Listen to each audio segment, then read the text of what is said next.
AutPads and Friends, Autistic Groups and People in Ireland. These videos were all recorded with the intention of being played at Autistic Pride Alliance Virtual Autistic Pride. However, due to the inclusion of Peter Tetchell at the event, those of us that recorded the videos found here took the decision to withdraw from the event. But we wanted to share our work with you, so thank you for taking the time to watch this.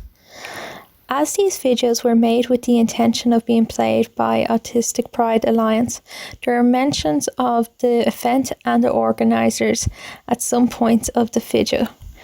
We wanted to be very clear that we in no way condone the inclusion of Peter Tatchell at Autistic Pride. We are not by any means associated with him. As soon as we were made aware of his inclusion, we took the decision to withdraw from Autistic Pride Alliance, as his inclusion was causing distress to some of our video volunteers, in particular by controversy surrounding him and the fact that he is not autistic. There are many LGBTQIA+ autistic people who would have been much better included to the event rather than a non-autistic person who has caused harm in the LGBTQIA+ community in the past.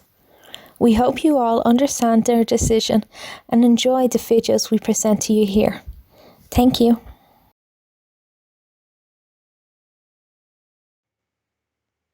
Joan and Autistic Paddies. Hello and happy Autistic Pride Day. I'm Joan from Autistic Paddies and we're really happy to be taking part in this Pride event again this year. We are 600 autistic people in Ireland. We're just a Facebook group. We're not funded by anybody. We just exist and people send autistic adults our way. And in this last year, when we've mostly been confined to home a lot more, everything has been happening online, although we do hope to get out and about with real meetups soon. But because of things happening online, people have had a better chance to meet each other over their interests. And I suppose one of the greatest things autistic people can be proud of is the fact that the theory of what autism is, or why we exist as we do, monotropism, was defined by autistic people. And if you don't know what monotropism is, in simple form, it just means if you're not autistic, you pay a kind of a filter or broad attention to a whole lot of different things. Whereas if you are autistic, well, we tend to focus on one thing or a few things at a time, and they really take our interest. And the things that take our interest when we're small we learn through them, and we can even learn about the world through them. So our interests are passionate to us, they're all consuming, and they can kind of prevent us from engaging with anything else. So if you want to interact with an autistic person, interact with us via our interests. So within the Autistic Paddies, that's what's happened in the last year. So people have had chats online, they've had games like chess and Kahoot, there's been a dance meetup, lots of things based on our interests. But even more so, some people have set up their own groups for autistic people, but based around particular interests. We have Dungeons and Dragons, we have Pokemon, and we have a book club. Some of these are going to be talked about today. So it was kind of our theme of monotropism, of using autistic interests, is what we wanted to highlight today. So just after me, first up will be Zoe. She'll be making a short appearance first to let you know what kind of things you might want to bring along if you want to join her in her art club. She's just doing a very short art club today in about 10 or 15 minutes time, but every Saturday she runs her art club. She'll tell you more about that. Straight after that we have Mandy, and Mandy is somebody who she's beginning to make a career out of her interests. Both her circumstances conspired against her working in her original career as a geneticist, and so now she's working as a craft worker, and she explains how the flow and the escape from just busy thought that her creativity brings her really helps her in her life. After Mandy, we have Keir and Gillian from the Autistic Book Club, which is a book club with a difference. They'll explain all about that. And then after that, straight after that, is Zoe's actual art club, but it's only a 5-minute one. If you want to join on a Saturday night, you'll have a decent experience. After that, then, we have something really kind of exciting and new that has come out of Ireland and sprung from the Autistic Paddies this year, which is the OutLoud blog, which is a great way of gathering together information on all things autism in Ireland. But the way it's been catalogued and organised makes it a really good website. So the people who run that, Joan and co, will tell you all about that in a while. And after that, we have a group that started off as part of the Autistic Paddies. It's the Rainbow Autistics Ireland. So people from the LGBTQI plus community, they started off as a group that was part of Autistic Paddies and then realised there were plenty more people who wanted to join who weren't necessarily in Autistic Paddies. And so they're going to talk about their group. And last of all, we finish up with the Autism Stone Challenge, a video explaining a little bit about it and how you might like to take part. So happy Autistic Pride today. I hope you'll enjoy some of what we have to offer, and maybe we'll see you again next year.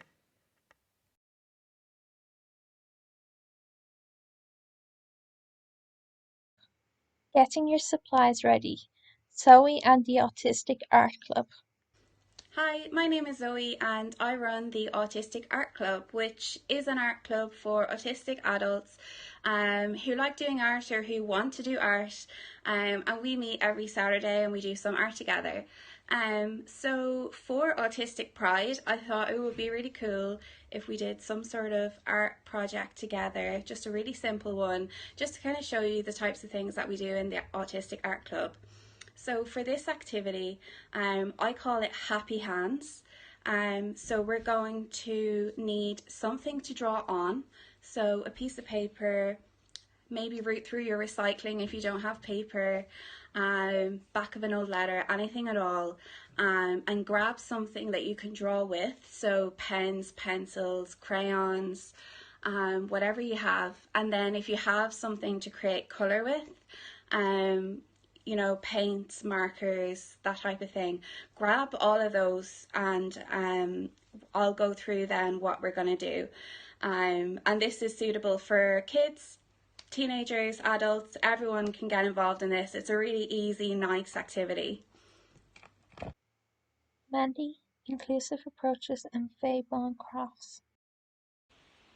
Hi everyone.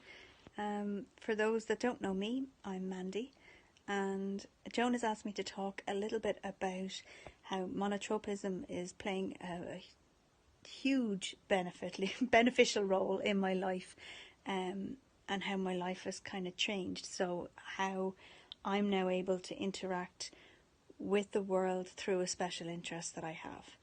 I don't know, for many maybe new members, I'm 41 this year. I was diagnosed between 38 and 39. I have two autistic children, and it was after their diagnosis that then I was like, well, I do that all the time. So we started looking at that. I suppose, background-wise, I've a degree in biochemistry. I've a PhD in genetics. But being the eternal learner that I am, I have another master's in philosophy. I have a postgraduate diploma in photography. Things that took my interest, it was nearly like I had to excel as much as I could in them. And then it was like, okay, tick the box. And I'd move on to the next thing and it would move on. It all came to a head, I think, when I had surgery, a major surgery in 2019. After I had my son 7 years ago, I had a lot of reproductive health issues the whole way through, even to have both children. And when I had him, then my physical health went down. I then had to have a hysterectomy in 2019, and what that meant was that it triggered a lot of health things and a lot of strength issues around my pelvis, my hips, my spine. And what it turned out was that I have a condition called Ehlers-Danlos syndrome, or Ehlers-Danlos syndrome. And it's the hypermobile subtype.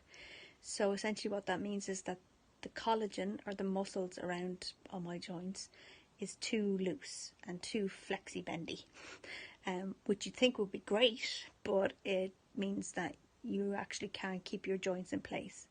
And particularly around my pelvis and my hips and my back, that's a huge issue. Every morning getting out of bed, walking up and down stairs, driving, all those things. So at the start of lockdown last March, it kind of all came to a head, and I spent most of the start of lockdown going in and out to hospitals, ending up in accident and emergency because I couldn't stand, and the pain was unbearable. I knew I wouldn't be able to go back to work ever as a scientist, and I'd kind of started to accept that myself, that from an autistic burnout point of view, I wasn't able to keep everything juggling and in the air and spinning without seriously damaging my own mental health again. And so, yeah, it kind of was a good time to take stock, I think. The nice thing about lockdown was that it gave me a chance to look at everything that I really enjoyed doing. I loved doing the arts and crafts with the kids through homeschooling. Like, loved it. They had the best things made ever.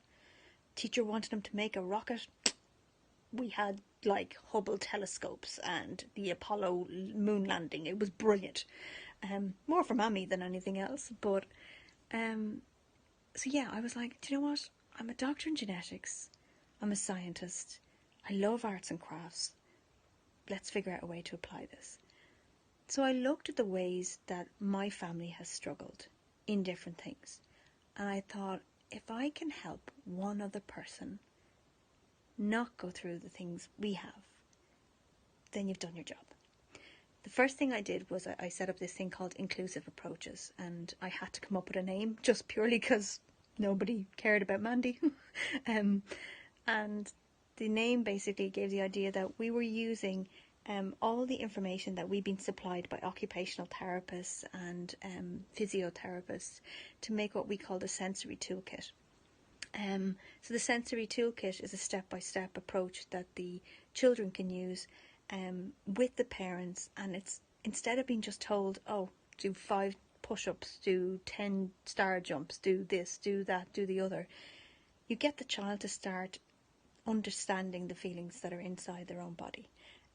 It works particularly well for us with our son, who's sensory seeking. Our daughter requires more hands-on interaction to make her understand what she needs within her body. So it differs from child to child, but we hope that it will benefit some families in not making the whole idea of sensory processing, occupational therapy and physiotherapy so overwhelming. So if it helps people, that's great. But what I did then was, my anxiety has always been quite bad. And my problem is that when I'm told to rest, I can't stay in bed. I can't lie down. I can't stay still. And what I started doing was I started looking up this thing called paper cutting. And paper cutting and vinyl cutting, the part that I like is that you can have a machine that you can put your design into and the machine will cut it out. But you have to go through a thing called weeding, which is where you take a little pick and you pull away all the sections that have been kind of scored out. And you take them all away, and then you create you layer it all up, you put it in a box, you light it up or whatever you want to do. And you make 3D art. And that's what I started doing. And I found that weeding process so therapeutic, to the point that my monotropism, I became so honed in on it that any of the other drama or any of the other anxiety or stresses or borderline autistic burnout, sometimes I go, I'm just going to go do some craft for a few minutes. And my head going into that really saved me. So we've made a small business out of it. We've set up FayeBanCrafts. So I picked it as FayeBan because our daughter's middle name is Faye and our son's middle name is Bon, and then the crafts. So in it is all my 3D paperwork, and delightfully our local tourist office is now going to stock it. So I'm chuffed. I'll have it all in a store, and we have an Etsy site as well. And yeah, I just love it. I really enjoy it. But I don't think I'd be able to do it if it wasn't for my ability to focus and do research and figure out what's on the market, what's not there. Being autistic hugely benefits me. Hugely. Yeah, I love it. I love it. And I'm proud. I'm really proud of my strengths. And I think I can lead by example and help the children see that if they can find their own strengths, that they too can move forward and be happy in what they do every day. So happy Autistic Pride, everyone.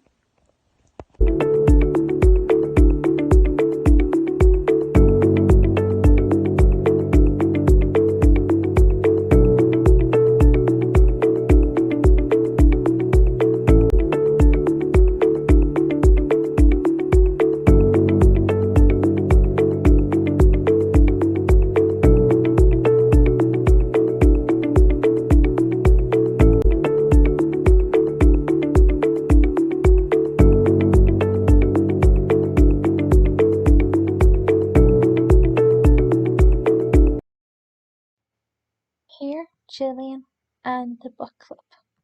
Hi, I'm here from the Autistic Paddies book club, and joining me I have Gillian. I just want to explain to you a bit about how the book club works.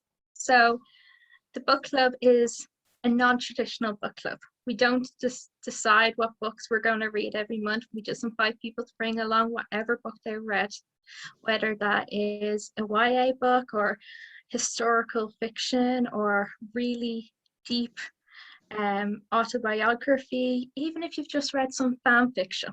Come along, talk about what you enjoyed, you didn't enjoy, and we just can be in each other's presence and appreciate each other's reading suggestions.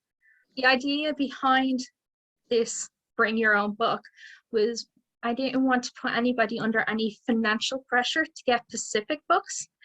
And let's be honest, some books just don't interest some of us. So I didn't want anybody to feel like they had to read a book to come along. Realistically, there's months that I don't even read a book. I just talk about a book that I read years ago and I loved. Or I don't talk whatsoever and I just take in all the book recommendations and then my purse hates me for it. But that's the idea behind it. We just wanted a safe space where we could come along, talk about the books that interest us, whether they be autistic themed or nothing but pure escapism. And I'm here with Gillian, one of the members, to talk about what we get out of book club and how we feel about it. Hi, Gillian. Hey, how's it going?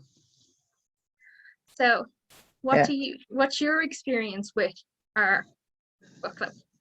Well, I think the main draw for me was what you said about not having to read a certain book. I'm a bookworm. I'm a complete another bookworm, and I genuinely will read anything. But I'm demand avoidant. So if somebody says I have to read a book, even if it was a book I would be like is exactly the kind of book I'd be interested in, I absolutely struggle to do it. I just can't make my brain just goes, nope. Somebody told you to do it, you're not going to do it. So not having that demand on me means that I can actually read books and then talk about books that have interest me and books that I plan to read, books that I always have a stack of books that I'm waiting to read that I'm like, but I don't feel any pressure to be like, I didn't get it ready in time, I didn't read up enough in time, because it's not like that. You just kind of come along and talk. And then what I love is the fact that you might talk about a book and then other people are like, did you read their other book, or this book is kind of similar, and the topics expand from that. It doesn't say about books, like it is about books, but like, even behind you, like say what white people can do next. We had a whole discussion about racism and the history of colonialism and stuff like that. So we can actually deep dive into areas of interest that are tied to the books that we're reading. I say we can deep dive. I tend to, go on several rants, but you know what I mean? But everybody's really nice and lets me do it. Do you know, like, one of my like real big special interests is like queer issues, and like God bless you. So like you have gone through so much of listening to me rant about queer issues as a result of me reading queer books. The main thing is the chance to interact with other people of my neurotype who aren't going to be like, you're too much. Well, maybe they are. I can't really tell, but people are like, you get to talk without having to second guess yourself the whole time. That thing of, God, did I say the wrong thing? Am I too much? Am I not enough? And like you said, sometimes you might go and you don't feel like talking, you just feel like listening. And yeah, and that's okay. You don't even have to have your camera on. You can just sit there listening. Like, those kind of things they're not readily available in other spaces. It's a different, the expectations to perform aren't there. And that takes a lot of pressure off, I feel, as well. Yeah. Yeah, I agree. So nice to not have to do that performance dance when you come to the book club. Like, we've had people show up in their pajamas, their best dresses, it doesn't matter. People are sitting out in the woods or cozying up in bed, cameras on, off, mics on, off, people talking in the chat function. And the joy of getting to fidget, and how many great art pieces have we seen happen? And I love that, like, we don't judge people for watching the film or watching the TV show, or the people that come in. And I know I was one of them, being like, oh, I'm sorry, I only listened to an audiobook this month. And it's like, oh yeah, no, hold on, audiobooks are totally valid in themselves, you know, that type of way. That whatever way you consumed it is fine. It's about the information you consumed, not the format that you consumed it in. Yeah, that kind of thing. That, because like, everybody's different. More for me, it's more than a book club. It's that place to build space. And I know, started the book club, I was like, okay, this is more my cup of tea. So yeah, like, and yeah, I found, like, it's just really nice. It's really, there's not a lot of pressure.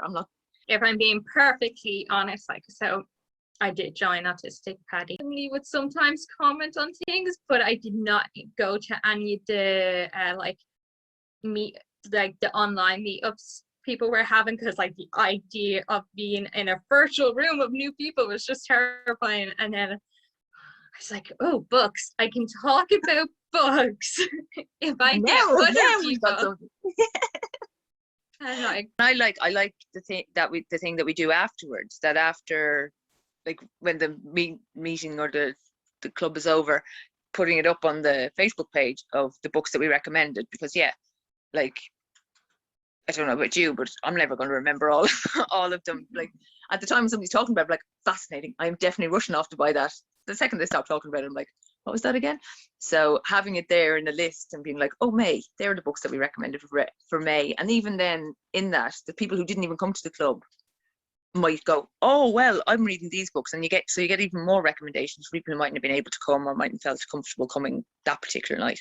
So yeah, I think that's really lovely as well, that you have it all there in a list and it's all tidy. Here's what we talked about. Somebody like me reads a lot of books, and there might be somebody else who has only read one book, and it's the same book that they've been reading for 2 months, whatever. So there's no like, no, you're meant to, like, we're all meant to have read 5, or there's none of that. It's just really nice that everybody, it's your own pace and whatever you're into. Do you know what I mean? I like that. I like the fact that there's no right or wrong way to do it, which is always nice. Do you have any final words you want to impart? No, I don't think so. I just think it's a good model.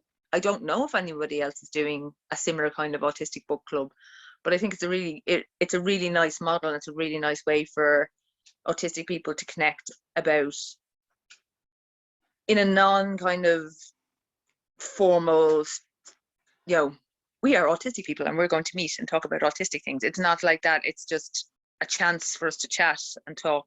And there's been times where, the book club is finished and we've kept going for a while afterwards about nothing connected to anything that we were talking about. And so it's a nice way to connect with people who are like-minded, but who not necessarily have the exact same interest as you. Because other groups you can join, and you join because that you all have the same interest, whereas this is like, it's a nice group to join where you have similar interests, but it's not prescribed that you have to be into Pokemon, or you have to be into Dungeons and Dragons, or whatever necessarily the special interest is. Not that there's nothing wrong with them, don't get me wrong. I'm just saying that it's nice to have a space where there is no right or wrong way to be involved. Yeah. Gotcha. And feel free to replicate it. I think it is a nice way of being accessible to everybody in the group. Thank you. Thanks a million, Kier. And for those of you who are curious, here is just some of the books that have been recommended since January when we began. STEM, an autistic analogy, edited by Lindsay Huxley Jones. The Accident Season by Moira Fowley Doyle.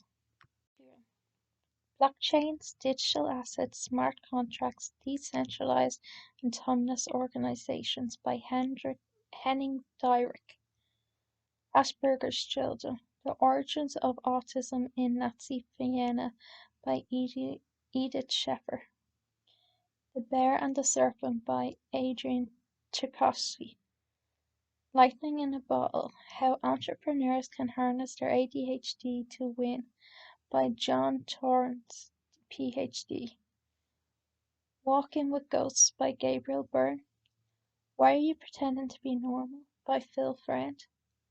The Bullet Journal Method: Track Your Past, Order Your Present, Plan Your Future by Ryder Carroll.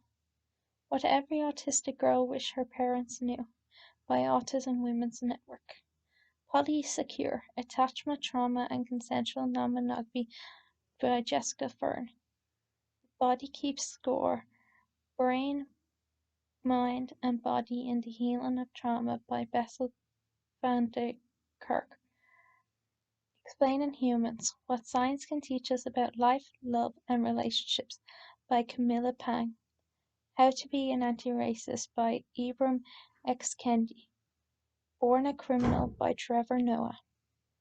And Why the Moon Travels by Owen de Vardoon. Zoe and the Autistic Art Club.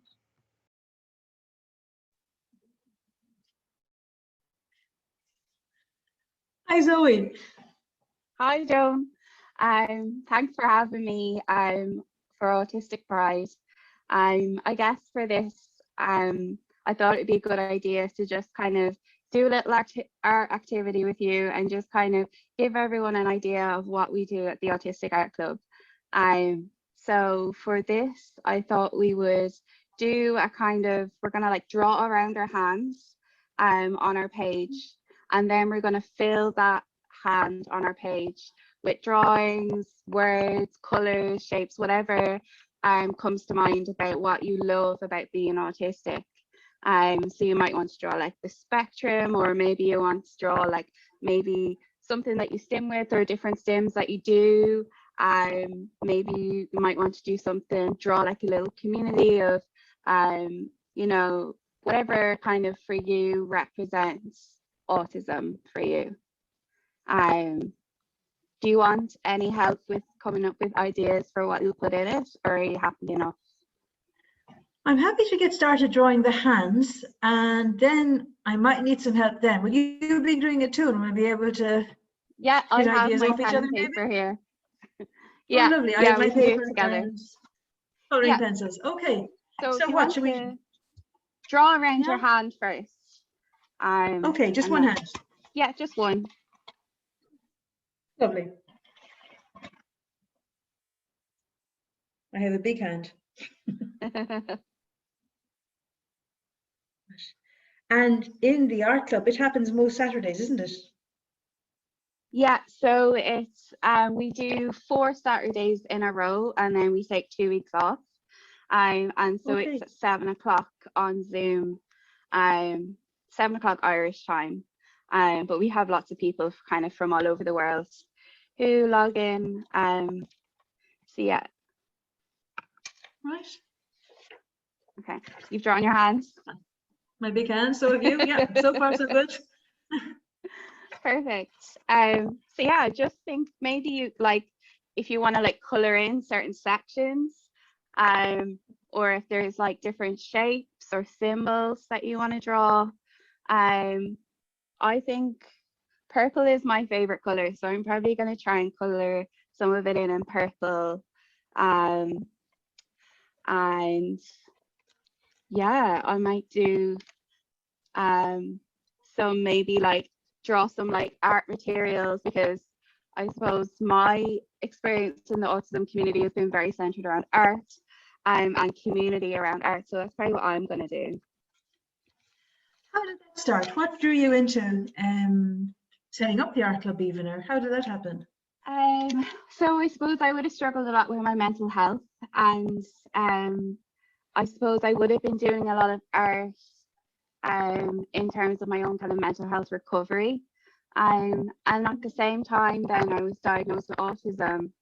So, and I really found like art is like my way of communication. It's like my way of figuring out how I feel, and it calms me down and like all of that. So I guess I was really looking for like community at that time as well in the autism community. And there wasn't really any kind of groups that really fit what I wanted.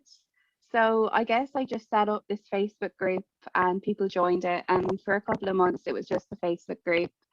And then it kind of, I started to just run like a pilot for art classes just to see who was interested. And then like loads of people are interested. So it's just kind of continued on from there. But yeah, I'm not an artist. I haven't studied art. I studied health policy. But Wow. yeah, very different. But yeah, no, I love art and I love the way it's just you can just do like it just has no purpose. I feel like it's just you don't do it for a reason. You do it because it's just enjoyable and it's just a time for you to just do something by yourself. So yeah, it's kind of like that time out. Right. And the people in the group, do they have to pay or do they just show up? No, it's free. I don't charge for it at all. So you can just literally show up and come to the Zooms. Yeah, no, I don't charge anything for coming along. Very nice. And does everybody talk or does everybody show their face on the cameras? Because Zoom can be scary for some people. Yeah, so some people keep their mic and camera off. And some people will just like use the chat function to like to chat. Some people have their cameras on. Some people might have their cameras or their cameras off but their mics on. Some people have both. Some people will be perfectly happy to chat away the whole way through. Some people don't, and like that's perfectly fine. I would have a lot of social anxiety as well, and I completely understand when people don't want to like it's hard sometimes to like find your way through a conversation and that kind of thing. And it's very much like you come and just be there however you're comfortable. So yeah, it's completely like if you come and don't have your cameras on or don't say anything the whole way through, like that's fine. We don't think anything of it at all. It's completely normal. Okay, that's really good to know. And does everybody have to show their work at the end? Eek. No, not at all. No, you absolutely do not have to show your work at the end. You don't have to show us at all. Like obviously we give everyone the opportunity if they want to. And you can show your work at the end. You can, if you're not comfortable with that and you want to show me your work, you can email it to me or DM it to me, or you can just not do that at all. Like it's completely fine. Okay. I know, like, yeah, I've been to art classes like with proper art people, and it's so nerve-wracking at the end, like having to show your work. So no, it's completely fine. Okay, that sounds amazing. And people who might need support workers who would find it hard to access social media online by themselves, is that possible with your group? Yeah, so I would have some kind of carers and parents that contact me about somebody joining the group. Once they're over 18, they can come along, and if they need a support worker or someone with them, that person can like assist them in their own home with the artwork. But we do have a rule that they cannot like take part in the conversations or anything like that. Like they're very much a silent person there, because it is 100% autistic group, and for many of people it's like their first time to be in a room with other autistic people, and you know, we might be talking about different things, and it's really important that people feel like, you know, everyone's on the same page. So yeah, no, it's perfectly fine for other people. You know, if you need extra supports, that's completely fine. That sounds amazing. Gosh, and you just set it up yourself, or is there a group of you behind it? So I set it up myself. I did enlist kind of support with other, I had 2 other kind of people who helped me admin the Facebook page. And then they would kind of help out a bit with like coming up with ideas for the kind of art activities we might do. And one of the girls comes to most of the art groups and will kind of help facilitate and stuff like that. But it's kind of mostly me kind of in the background. Fantastic. And you're enjoying doing it so far? Yeah, no, Okay. I love it. Like I get it, like what I put into it, I get out. And like I set it up because I wanted it, you know, I wanted that kind of space. So it's, yeah, I love it. I just can't believe other people like it. No, it's great. And I mean, I've seen your art developing during it. I've been too shy to join, but because we only have a short session today, and obviously people who are watching for Autistic Pride might be carrying on drawing for the rest of the evening and painting for the rest of the evening, and maybe they will put their works up either on your art page or on the Autistic Pride Alliance page. Here is mine, which is done very quickly. It's literally just the Autistic Paddies and all the different groups that have come out of it, because I'm not very creative, so I just wrote. But very good. would you like to talk a little bit more? Would you like to use your slides now to explain a little bit more about your group? And people might like to join that, and that'll sort out their next 4 Saturdays. Oh, it says host disabled participant screen sharing. Oh no, I thought I had that sorted from the very beginning, and obviously I don't. Advanced sharing options. Apologies for that. All participants. Yeah, I should have done that before. Okay, can you share now? Yeah, that's perfect. No, yeah, okay. Lovely. I'll just. So can you see that? Perfect. Yeah, so that's just our, if you want to find us on social media, we're at the Autistic Art Club on Twitter, Facebook and Instagram. And if you want to email us about anything, we're the Autistic Art Club at gmail.com. And I suppose this is just an example of kind of past art projects that we've done. So we've done like autism acceptance street art. You see this kind of bricks and kind of, this was a digital art piece someone did in that session. And we've also done a zine making workshop where I kind of show people how to make a little booklet out of an A4 piece of paper. And we all created like different booklets on different things. We also have done the Picasso abstract self-portraits, which you can see there, they're kind of like really colourful self-portraits. We've done mandala drawings, folk art, mixed media collages, and that other photo there is from one of the street art sessions that we did. So the next programme is starting the 19th of June. And the first session will be doing DIY paint making. So we'll be using stuff like beetroot, blueberries, turmeric, ginger to create colours, and we'll use that as kind of our paint. So yeah, and that's just, we're doing an autistic art swap as well. People really wanted to kind of have a little pen pal and send art to each other. We also have someone coming to do DIY printmaking with us. And we're also doing a Pride special. We're going to learn a little bit about HIV and taking Keith Herring, who was a street artist, but also a big HIV activist. So we're going to be using his work, and we're going to try and recreate some of his work. So yeah, that's the next program, and that's our email address there as well. So yeah, that's us. Sounds amazing. I don't know how you keep coming up with ideas. It's fabulous. And so people from all over the world can just hop on a Saturday. How do people know, like, let's say for the DIY paint making, you came on at the start of our Pride event today to tell us what to bring. Do you do that every week? Do you tell people what they'll need for the following Saturday?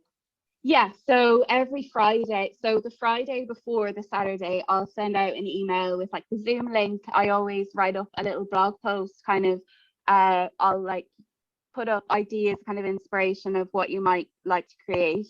And I'll also like outline everything you might need.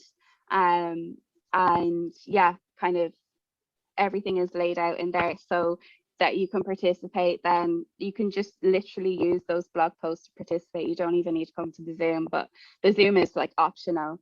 So yeah, I lay it all out there. That gets sent out every Friday. So if you're signed up to the mailing list, that goes out to everyone on the Friday.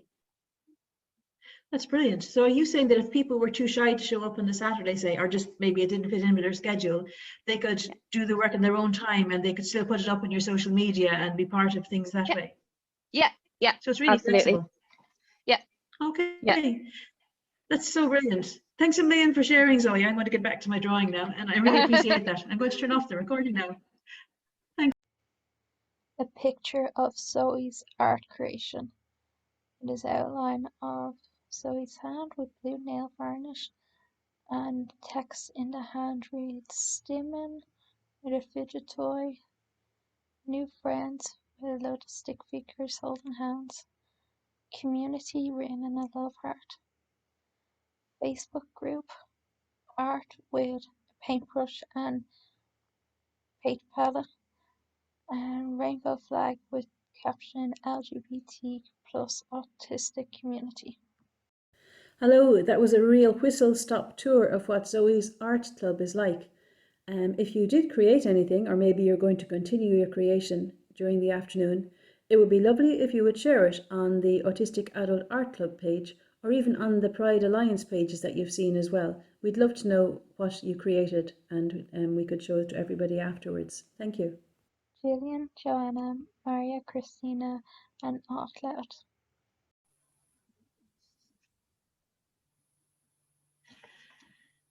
So back at Autistic Pride, we have something that we're really proud of in Ireland this year, and it's a blog that started around April this year called AutLoud, about all things autistic. And I have Marja-Kristina, Joana, and Gillian here to talk a little bit about the blog and their motivation for it. And Joana is also going to be doing another introduction separate to this, and we'll see that today as well. Joana, can I start with you, please? Could you talk a little bit about setting up the group that became the AutLoud blog? Yes, of course. So, Marja-Kristina, we were having some video meetups like we always do with AutPads, and I think afterwards at one point she messaged me, I think it might have been in February, saying, hey, why don't we start a blog together? So my ADHD brain was like, yep, let's do it. So we were very spontaneous about this, and I think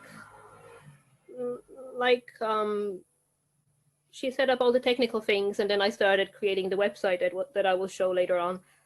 And I think that being autistic, being very into, like going very deep into interest has helped me with that, because it just completely became my spin, my special interest to just set up this whole blog and to do all those kind of different steps involved, because I hadn't done anything like that before. So I don't have any background in web design or creating anything like that.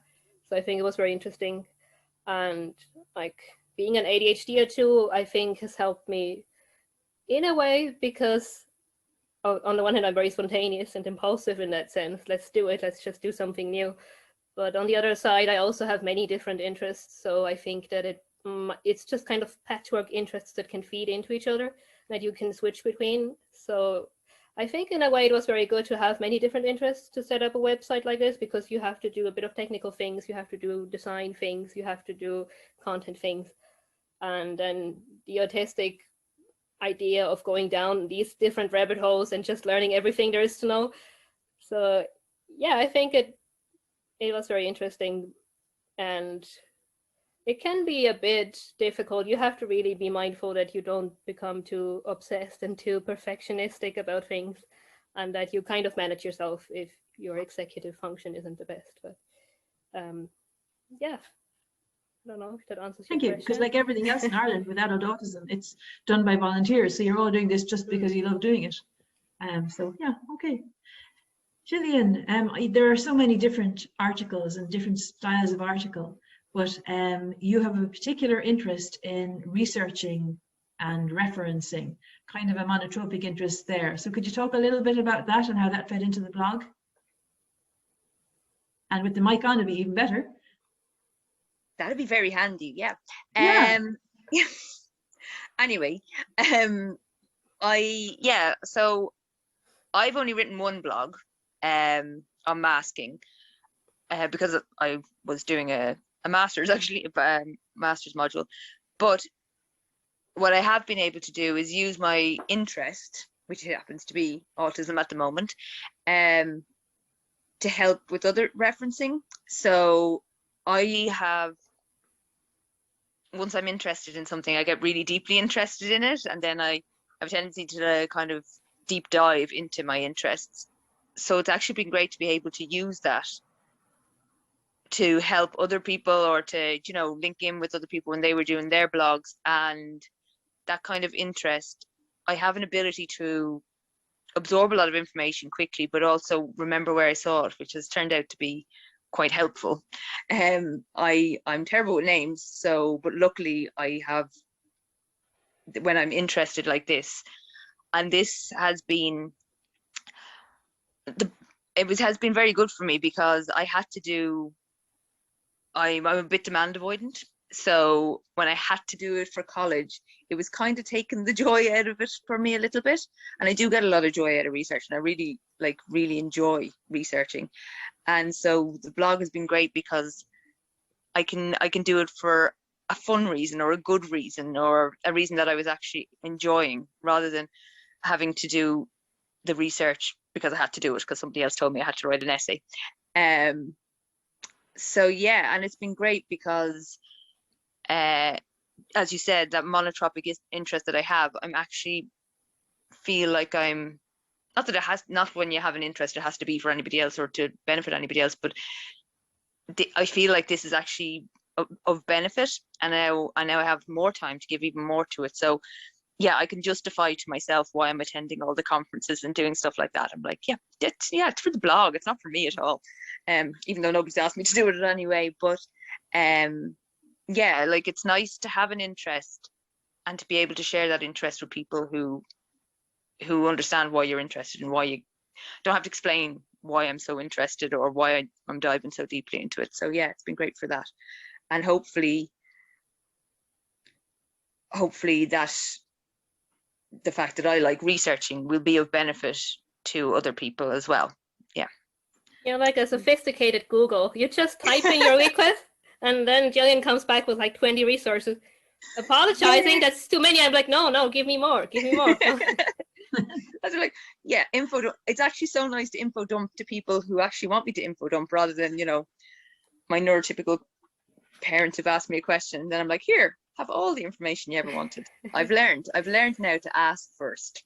If neurotypical people ask me for information, I'm like, would you like me to share this amount of information? Or like, do you prefer blogs? Do you prefer written articles? Like, I ask now what kind of way they best absorb information. So, you know, but that's been great as well, because it means that, like, I have a tendency, if I'm interested in something, I read really kind of academic things and really like, you know, that kind of stuff.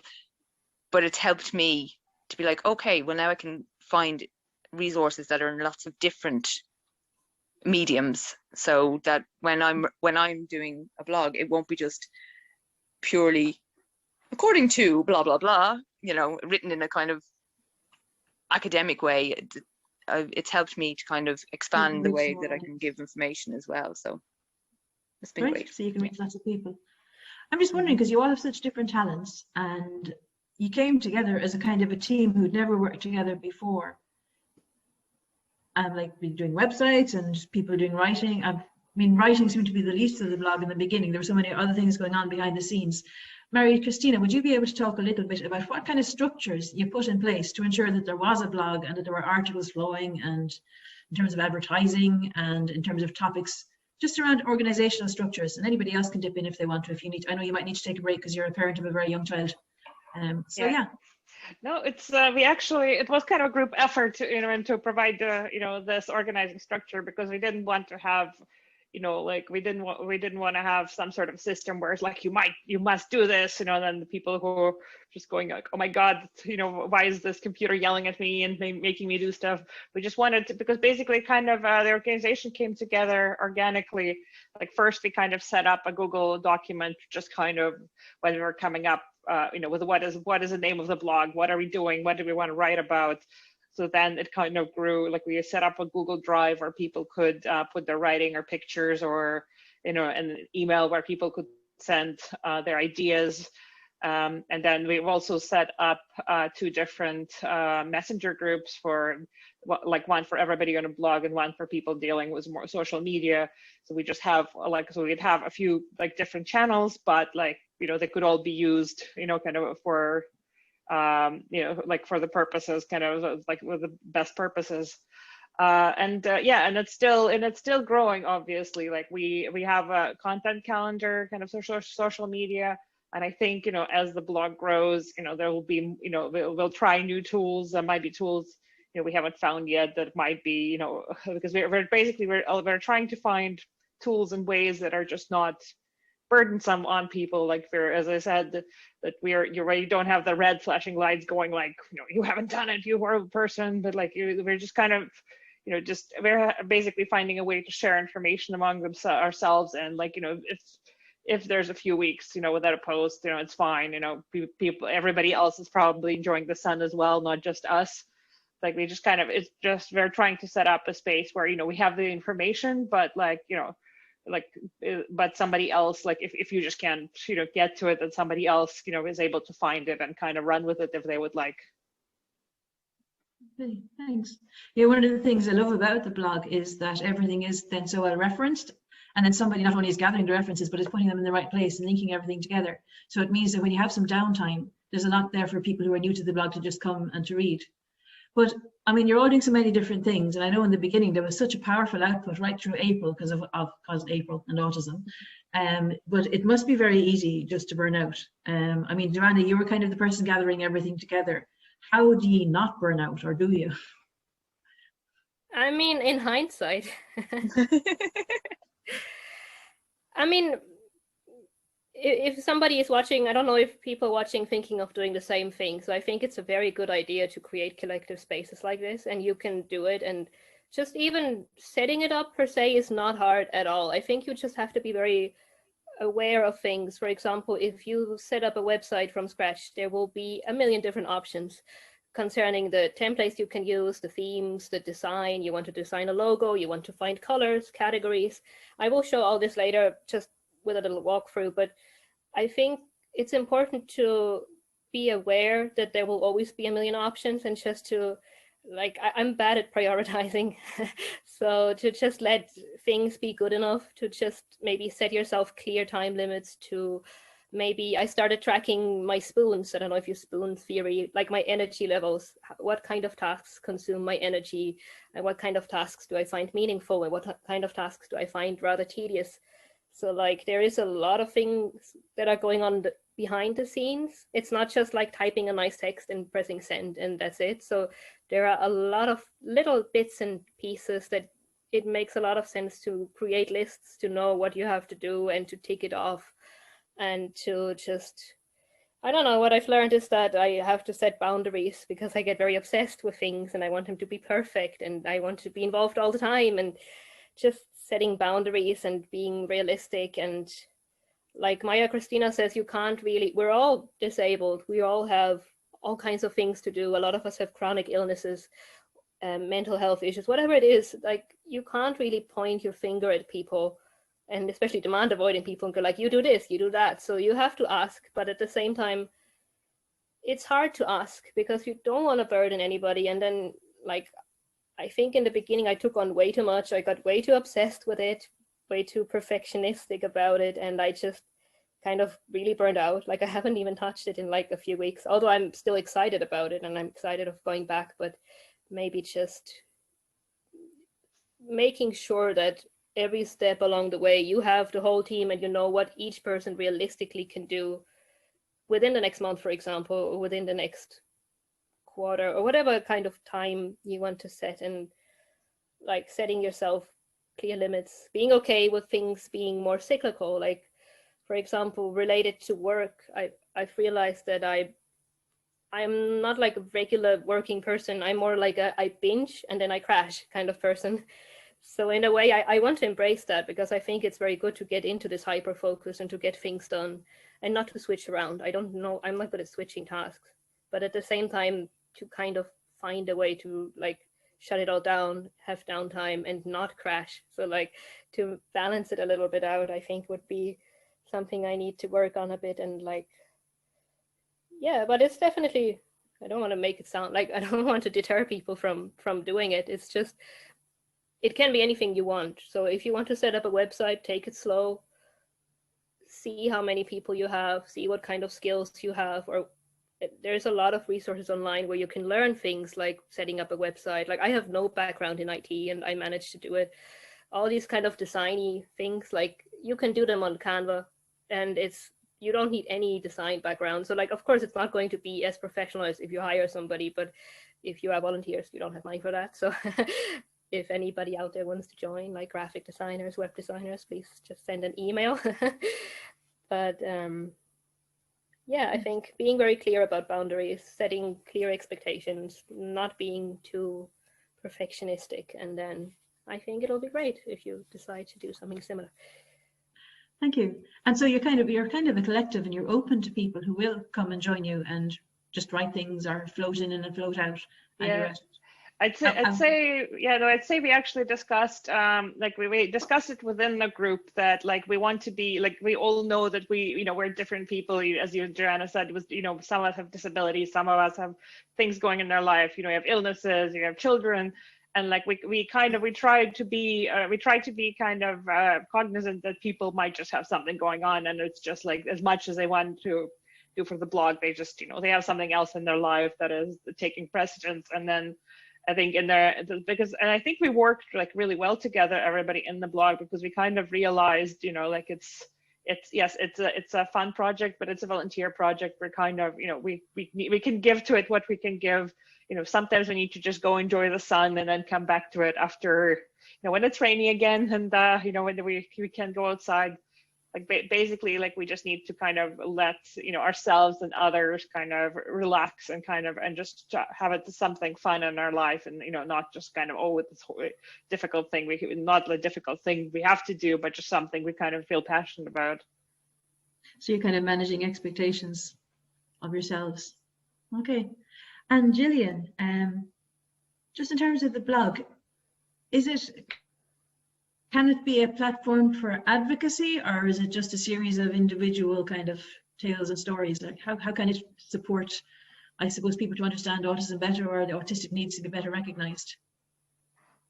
Well, I'm going to be speaking personally here, I think, because I definitely think it can be. I think that's like Joanna, I think it was, did the post about myths. It's kind of a myth busting post. And then one of the first posts or blogs that was put up was the do's and don'ts of, kind of autism. And that was widely shared. And I saw people sharing it that didn't know that I was autistic. And so it was being shared outside of just, our core group and people we know, and autistic people sharing it. So yeah, definitely.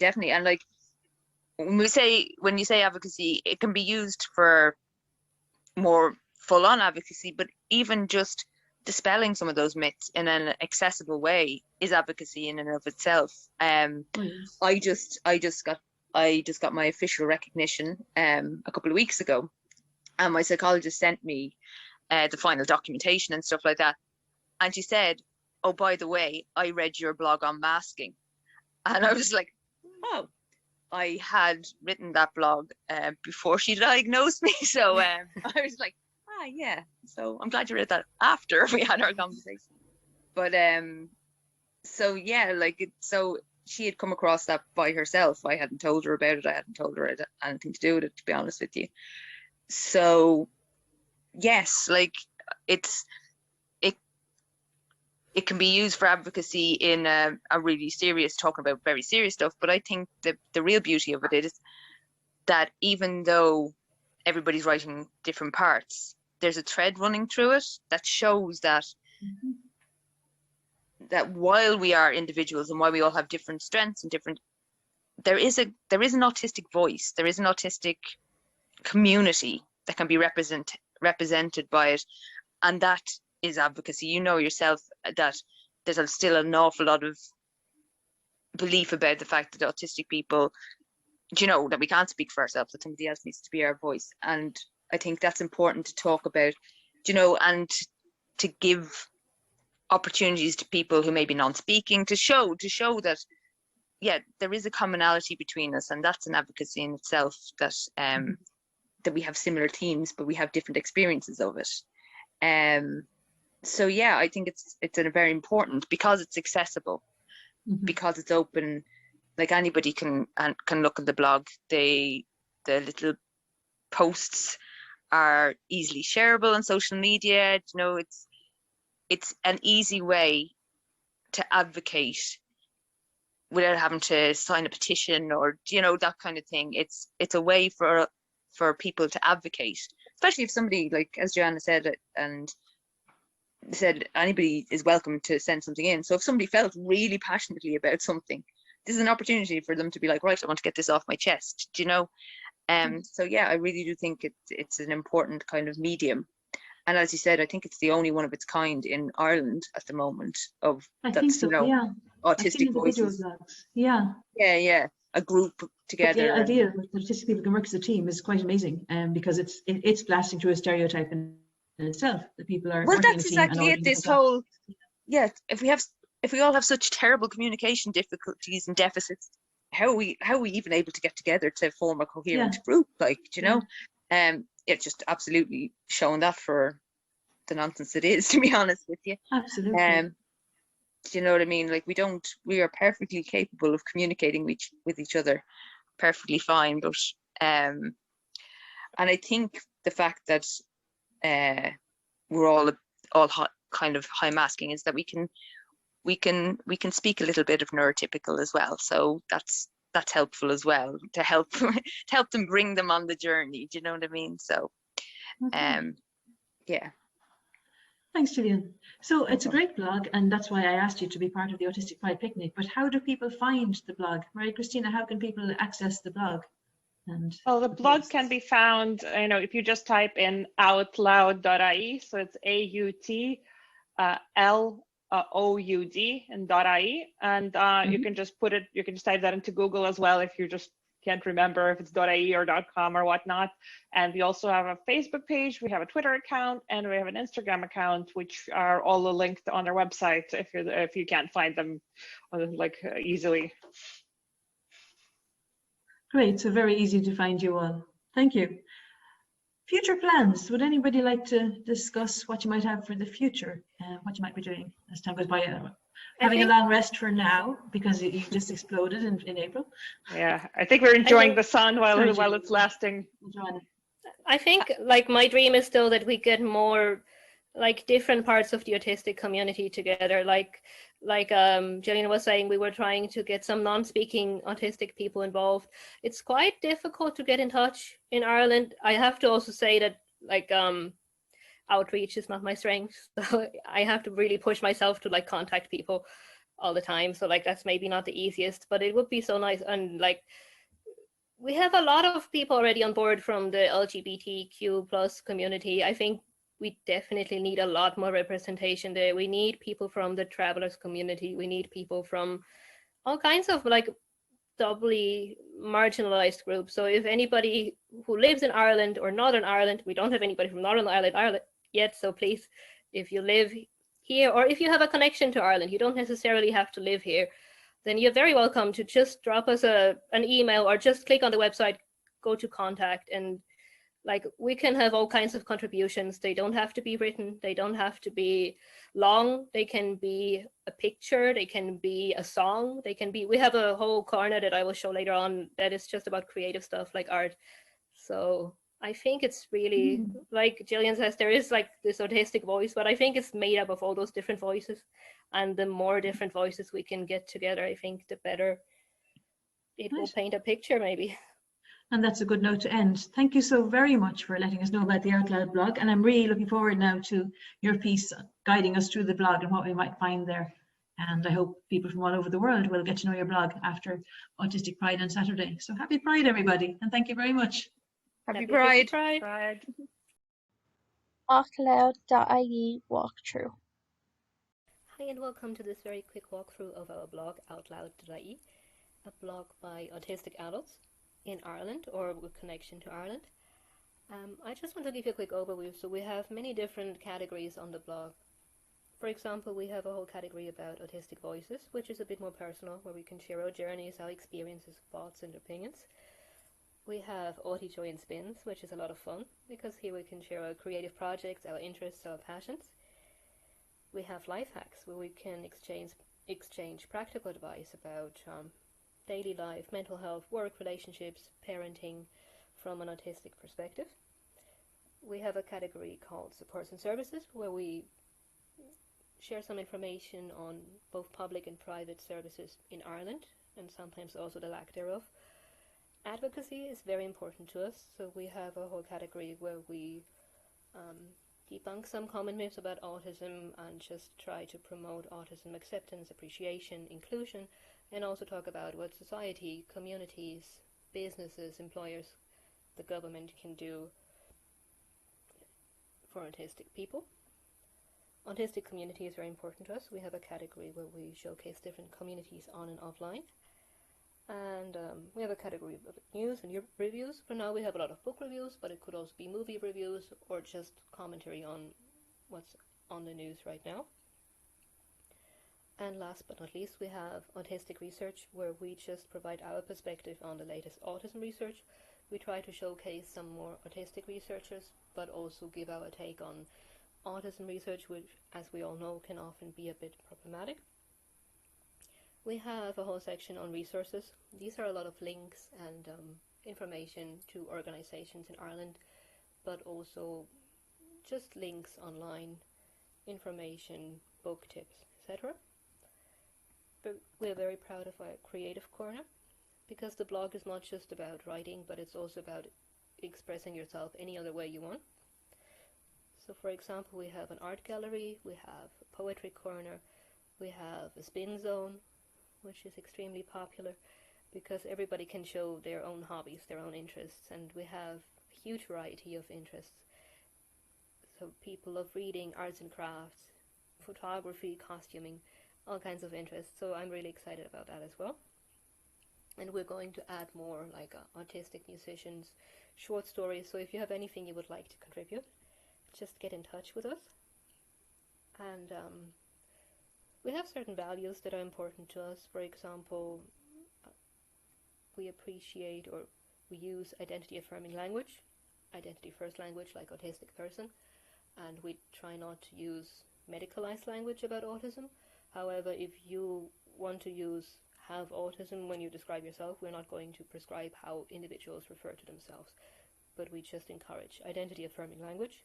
Of course, we embrace the neurodiversity model and the social model of disability. And we also work to create an inclusive space. So if you're part of any other marginalized group, you're very, very welcome to join us or to just get in touch, and you can write a guest post or create or share your art. And if there's anything you need, or if there is anything we can do to improve accessibility, just let us know. So just get in touch here. Or even if you are from another country, you're watching internationally and you think that it would be a great idea to set up something similar where you live, you can also get in touch, and we'd be happy to help and share what kind of experience we've had and how to go about setting up a blog, because we believe it's very important to set up these kind of communities and platforms where autistic people can share their experience unfiltered. So thank you very much, and I hope you enjoy the rest of Pride Day. Bye. Kier and Rainbow Autistic Ireland. Hi, I'm Kier from Rainbow Autistic Ireland. Rainbow Autistic Ireland is a Facebook group that was set up this year for adults with a connection to Ireland that are autistic and fall under the LGBT banner. I felt there was a need to set up this group because I'm autistic. I accepted the fact that I was autistic in November 2019. However, I have been very openly queer for like the last over 10 years. And I was very shocked when I entered autistic spaces and encountered a lot of LGBT phobia and transphobia. Now, I would get into debates with these people. None of this was malicious. I truly believe that. I truly believe all of this came from a place of not knowing anything wider than their current mindset. But as a bi, pan, demisexual, non-binary, trans person, it's really upsetting to see my identity and identities of all my LGBT siblings being questioned on a regular basis. And the arguing over it was tiring. I was in a very lucky position where I knew how to argue back with these people. I knew what words to use. I knew I had the language. I had the time. I have privilege of having all of that. And queer issues, queer culture, LGBT history, that's a special interest of mine. So I know a lot about it. I'm able to retort to these statements with research and articles and history to back up my points. I don't have to rely on exposing my personal trauma, which unfortunately a lot of us do have to do when fighting back pickets or misguided people. And it was because of this hurt that I was going through personally, and I saw other people go through, that I realized we needed a safe space. LGBT spaces, and specifically queer spaces, are places where I feel the most safe. They are the places where I feel the most love. And I wanted to make sure that the autistic community in Ireland, adult autistic community, also had a space like that. So Rainbow Autistic Ireland was set up. And it's flourishing more than I expected it to. Even to the point where I presented at a Pride and I had people messaging asking, is there a teen equivalent? Because this is needed. This space, autistic specific spaces are very valued and loved. LGBT spaces, very valued and loved. Autistic LGBT spaces are needed. Research has shown that LGBTQ was twice as common in the autistic community as it is in the non-autistic population. Autism is 6 times more common amongst trans people than it is amongst the population at large. And 70% of autistics reported as being non-heterosexual. That's a huge percentage. And that's what made all of the LGBT phobia that much more devastating, knowing just how many people could be affected by reading these comments. So I just hope that this shared space, this shared community, where we have events and we have conversations and we can talk about our special interests, can help benefit the LGBT autistic community in Ireland. Thank you for your time. Leanne and the Autism Stone Challenge.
James, family fun and maps.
Thank you for watching.